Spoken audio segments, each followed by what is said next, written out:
Chapter 1. Rock Hard. A horn blasted behind me, not just a quick beep to get my ass moving again, but a long, drawn-out laying down that had me saluting the driver behind me with my middle finger.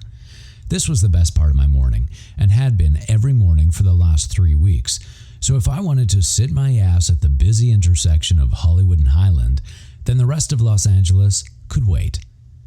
"Get moving, asshole!" And then multiple honks sounded. I smiled to myself as I stared up at the billboard of the man who'd captured my attention and had me driving several miles out of my way just to see him, every damn day. Lean and muscular in the way most male models are, with longer dark strands on top of his head that were a bit windblown. Whoever this man was, he was fucking perfection. He wore only an open leather jacket with the smallest pair of white briefs I'd ever seen, and the look screamed confident, arrogant, without a damn doubt the sexiest man I'd ever seen, and with my job, I'd seen a few lookers, but this guy, he was something fucking else. What really held my attention was the come-hither stare in his eyes, and the way his thumb brushed over his bottom lip. It said, "Come, taste me. I dare you." And it was effective because I wanted to take a bite out of him. Yeah, call me a shallow bastard, but I was practically drooling over the way his Calvin Kleins hung below his hips to showcase his deep V and the dark hair that led down to his, fuck me, his rock hard just waiting for me to put my lips around it, cock. Ace, are you playing in traffic again? Shane, my vivacious Aussie friend and former beard, since I should mention that and get it out of the way, cut through my thoughts. "Move your ass or I'll ram it so hard you'll shit nuts and bolts for a week."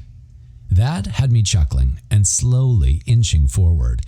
With a final look at Marky Mark, as I referred to him, I hit the gas to the relief of the long line behind me. "Tell me you weren't doing what I think you were doing," Shane said. "What? You mean packing in front of God's gift to man in his Calvins and waking off?" I said, giving my best impression of an Aussie accent. "About time, dick!" came the shout from the slightly pissy Angelino as he passed me, and I waved in response. "Bloody hell, Ace. You're gonna get shot one of these days for holding people up on their way to work. I can see the headlines now. Hollywood's biggest action star shot dead after being caught wanking off in his Lamborghini." Hey, now, I kept my hands on the steering wheel. It wouldn't look too good if I turned up to the first read-through having shot a load inside my pants. And I'd rather be naked and lying on my bed for that anyway. TMI. As if I could shock you with the company you keep. Plus, you started this conversation, Shane. I'm just contributing. Speaking of contributing, I was just calling to remind you that Paige starts setup on Friday for your birthday shindig Saturday, so make sure your people know to let her in if you won't be there. On it, though I'm sure security wouldn't mind watching her shimmy her ass over the fence. Ace. Yeah, Sophie'll let her in. Wait, Sophie is still your housekeeper? I thought you were firing her ass because she breaks something every time she comes over. I did 9 times already, but fuck me if she doesn't start crying and telling me about how bad little Johnny wants to play t-ball this season and how little Maria really wants one of those kids oven things for her birthday, and how could she afford to keep feeding them gluten-free shit if she lost her job, and for fuck's sake, I just can't handle it. Aw, hon, you have a heart.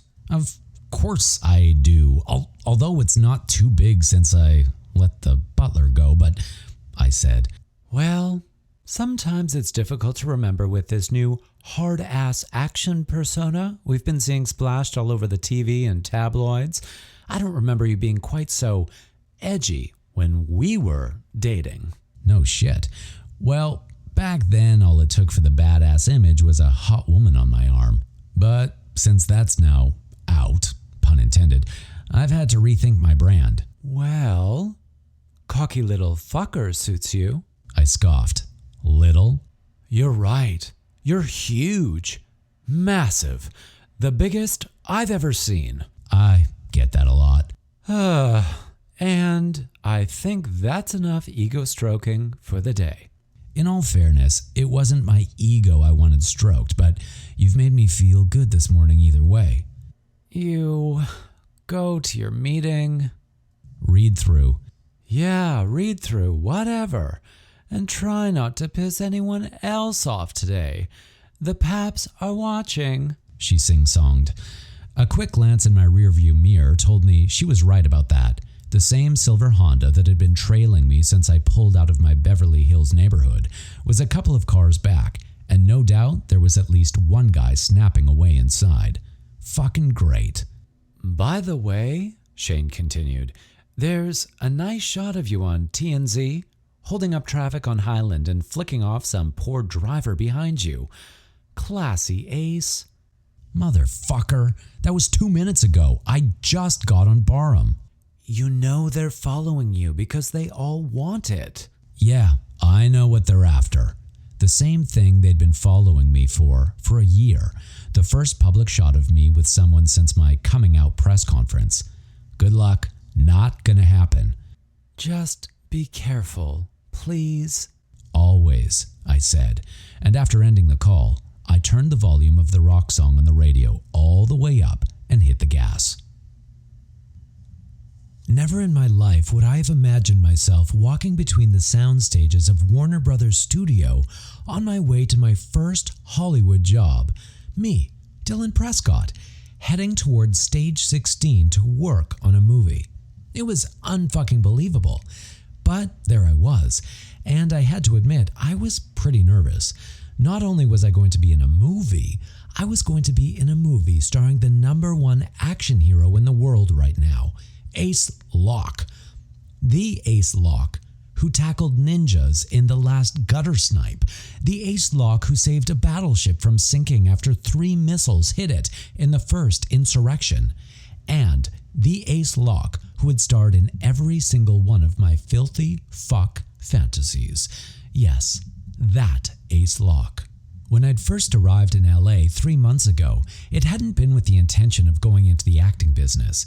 I was quite set on my path of modeling until my agent got in my ear about having a face the camera would love. Seemed like a no-brainer. I mean, I was already stripping down to nothing for photos, but then she mentioned TV and movies and instantly had my attention. So, courtesy of a lucky break, here I was, walking toward my future.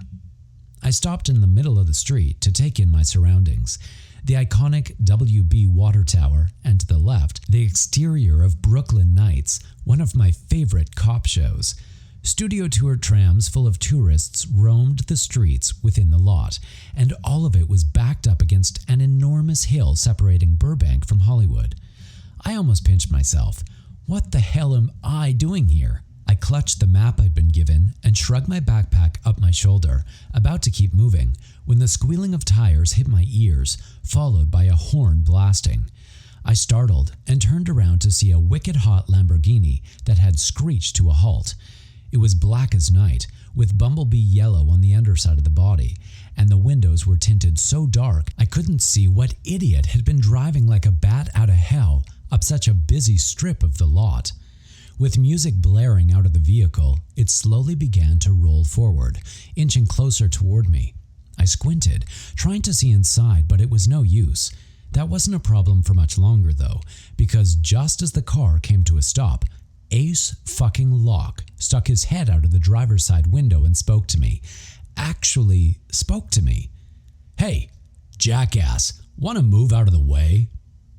Okay, so maybe he more yelled at me, but he was actively looking at me, I think. I mean, it was hard to tell behind those black sunglasses.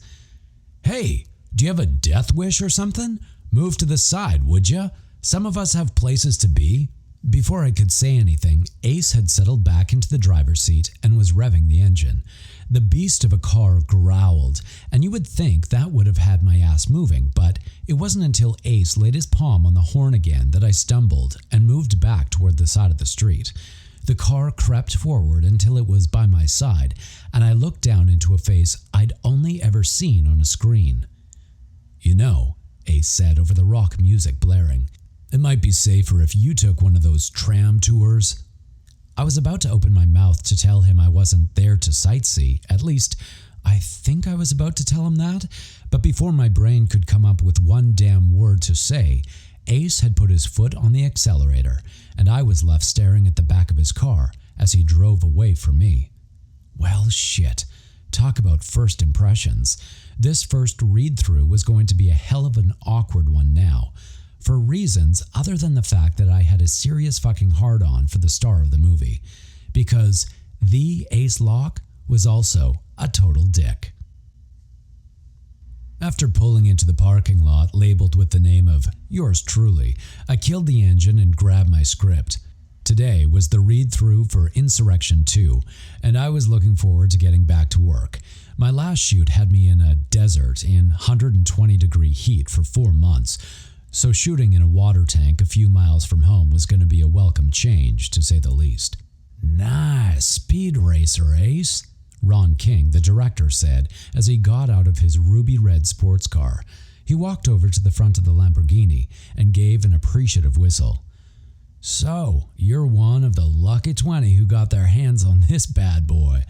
Care to let me take her out for a spin?" "Over my dead body." "Fair enough. I'll just kill you off in the first 10 minutes of the movie." Ron gave me a toothy smile and shook my hand.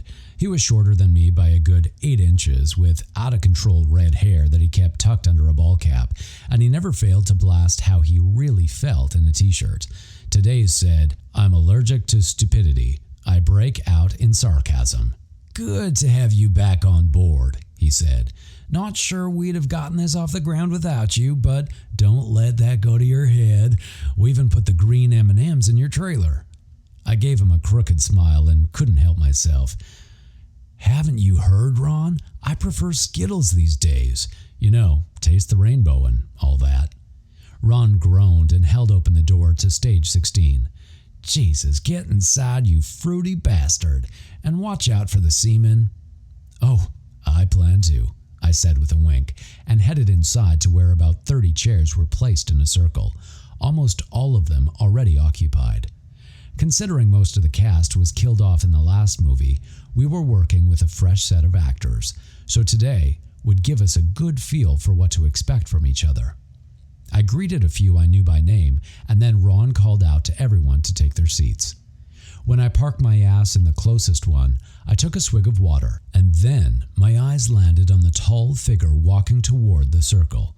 In black jeans and a fitted gray Henley that showcased his lean muscles, I'd say the guy would almost have my attention, if not for the fact that he was the same asshole I'd almost hit a few minutes earlier.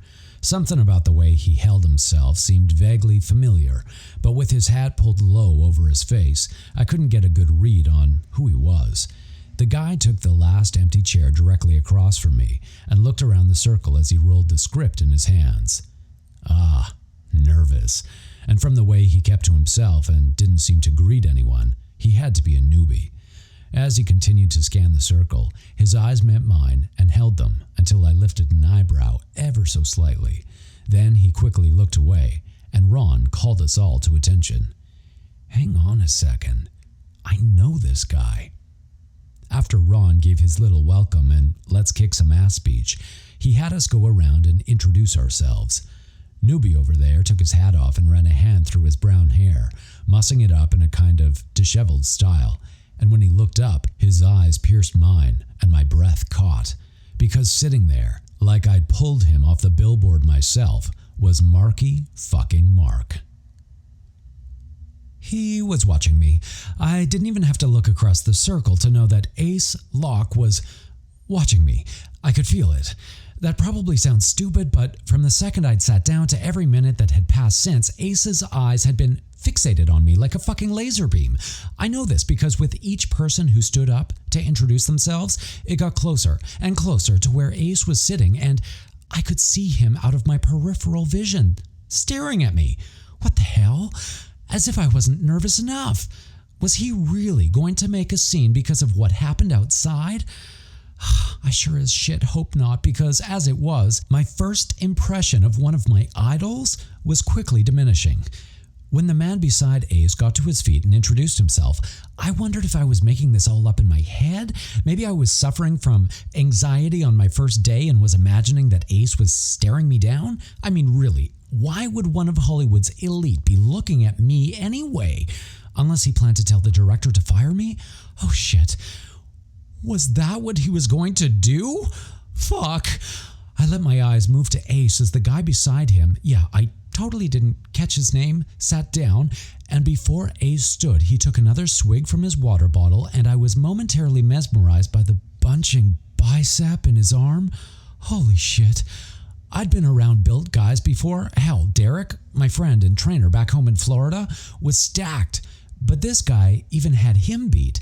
I didn't actually think I could circle that bicep with my hands. Just wow. When Ace lowered the bottle and leaned to the side to place it on the ground, he raised his head, and I definitely wasn't mistaken when he caught my eye this time, because the side of his mouth kicked up in a smug as fuck smirk, as if he'd just caught me, gawking at him. Damn it. Ace got to his feet and slipped his hands into the pockets of his jeans as he looked around the group. Then he let loose a smile so wide and cocky, you couldn't help but be in awe of his confidence. The guy had it in spades. "Hey guys, I'm Ace," he said, and I wasn't the only one who obviously thought that statement redundant, if the laughs and no shit comments were any indication. But Ace merely laughed good-naturedly and scanned the circle. "I'm really excited about this project we're all about to undertake, and Ron told me to apologize in advance for killing off at least half of you in the first 10 minutes. Yeah, Ace, whatever," Ron said. "Well, okay, maybe a third of you. The first movie was an awesome experience, and we're really happy to have you on board with us. I can't wait to get to know you all and get back to work." As he sat down, everyone applauded, and a couple of people whistled as excitement swept around the group, and I mechanically clapped along with the rest of the crowd, all the while keeping my eyes on the man who was now reseated with his legs sprawled out in front of him. When Ace had finished preening under the attention, he crossed his arms over his chest, settled back, and looked right at me. Oh hell, I hadn't been paranoid. He was definitely fixated on me. And in several more people, it would be my turn to get to my feet and act as if the eyes of the man I used to fuck myself to weren't glued on me because he thought I was a total moron. Well, in all fairness, I now thought he was an elitist, grade A douchebag, so what did I care what he thought? The thing was, there was something in the way he was looking at me. I couldn't quite pinpoint what it was, and there was no way the niggling part of my brain saying it was interest was right because, well, just no. But Ace was watching me as if he knew me intimately. He'd pulled his lower lip behind his top teeth and was scoping me out with hooded eyes. And let's be honest here, even though he'd acted like the biggest dick in the world outside, the fact that Ace Locke was looking at me like he wanted to cross the circle and rip my clothes off had me... Dude. The guy to my right bumped my elbow and I tore my eyes off Ace to look at him. "It's your turn." Oh, shit. My eyes flew around the room and I could feel my skin heat as embarrassment washed over me. Everyone was now staring right at me, including Ace. I took a deep breath, wondering how else this day could fuck up, and then decided to just, what's the term? Fake it till you make it? I got to my feet and twisted the script between my hands, and then, with as much false bravado as I could possibly muster under the circumstance, I introduced myself. "Hi, I'm Dylan, and I'm kinda new to the whole film thing." I glanced around at the cast and Ron, making sure to avoid eye contact with the man who kept tripping me up. "I'm really excited to be part of this project, and my only request is that you go a little easy on me." Everyone chuckled, and this time I couldn't stop my eyes from seeking out Ace, who had scooted forward on his chair with his elbows resting on his knees, watching me intently as he nodded and said, "Go easy, huh? You should have kept that to yourself. Now you've caught my attention." Ace sat back and looked toward Ron, and I swear to fuck, my heart was pounding so damn hard. It was a miracle it couldn't be heard in the silence that followed. Did he even realize what he just said to me? Caught his attention? No shit. But maybe if you pass the initiation, we'll go easy on you. I narrowed my eyes on his superior face. Jesus, what the hell did that mean? What initiation? Ace gave an arrogant tilt of his chin as he looked toward the rest of the cast. He'll find out soon enough, right guys? They all grinned back at him like he was their damn hero or some shit, and all I could think about was telling him to go fuck himself. "Thank you, Dalen," Ron said before shooting a look in Ace's direction. "Behave yourself, Locke." Ace shrugged before crossing his arms and aiming an unrepentant grin at me. "But where's the fun in that?" I swallowed past the huge lump in my throat, somehow knowing there was a whole lot more to that statement than the 2 minutes of hell he just put me through. Behave didn't seem to be a word that went hand in hand with the tough guy who'd arrived in a car worth more than a modest-sized house, nor did it belong to the man who was now back to watching me like a king, sizing up his next conquest. Hey there, I'm Charlie, the guy behind the Border to Border Entertainment channel.